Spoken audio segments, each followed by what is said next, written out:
Hello, everybody. So, today I want to talk quickly about saving and investing because both combined make sense, so you need one for the other. So, you should live what I said often before, live a frugal lifestyle, and you should try to save constantly. The best would be probably on a monthly basis, on a quarterly basis, or at least once a year.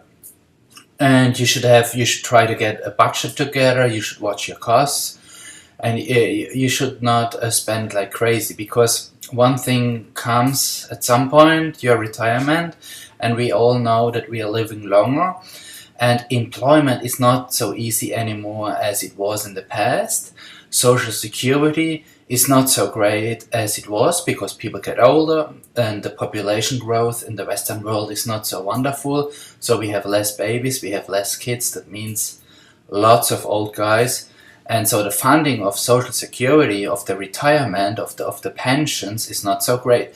So you have to focus on yourself and prevent running out of money when you get older.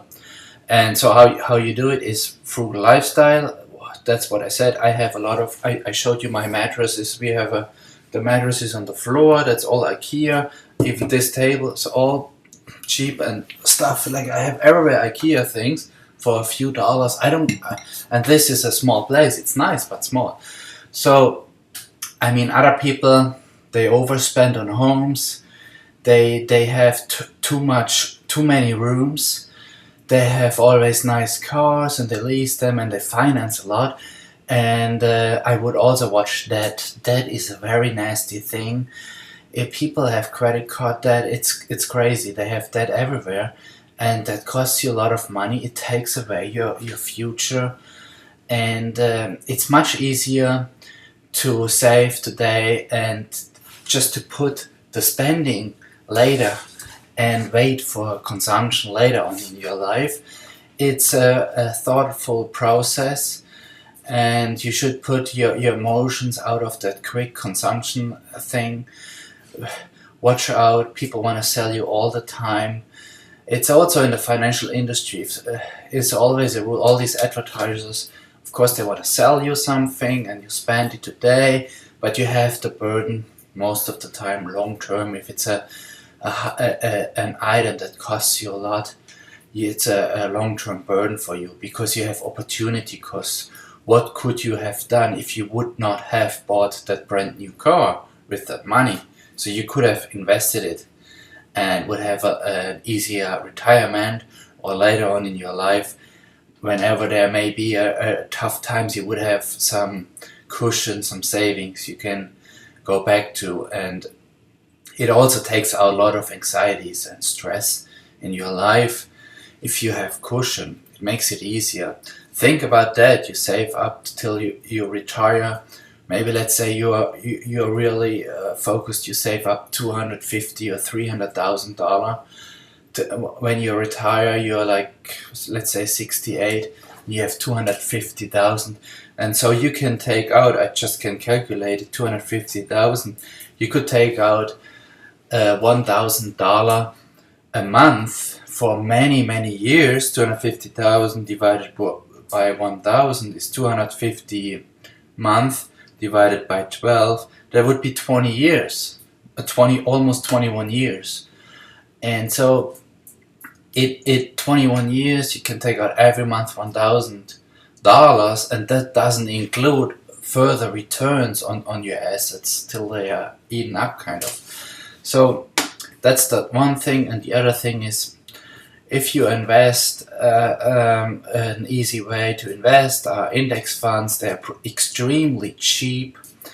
And the other people that try to build active a portfolio, most of them fail because it's very difficult and people are emotional. And buy low, sell high is easy to say but hard to do. It's so difficult. Most even professionals fail, and they are 60 or 80% up behind the index long term, because it's there's so much information out, and fund management costs you a lot of money, and they don't send you these mutual fund or money managers. They don't send you a yearly bill, so you don't know actually how much they charge you. They just take it out of your assets. I interviewed a finance professor. He said the banks are the best in all sectors to hide costs, because you don't get a bill. If you go to a lawyer, he will send you out an invoice, and you will see how much he's going to charge you.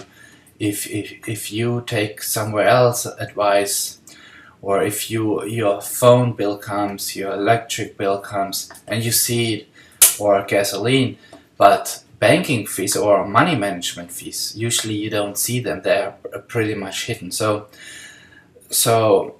okay, so to summarize is watch your costs, your everyday costs, be kind of frugal. It's easier long term in your life, and watch the costs of investing. Costs of trading can be very enormous. Costs of money management, or mutual funds, and the difficult thing is activity, trading, and picking your own stocks. Most people fail.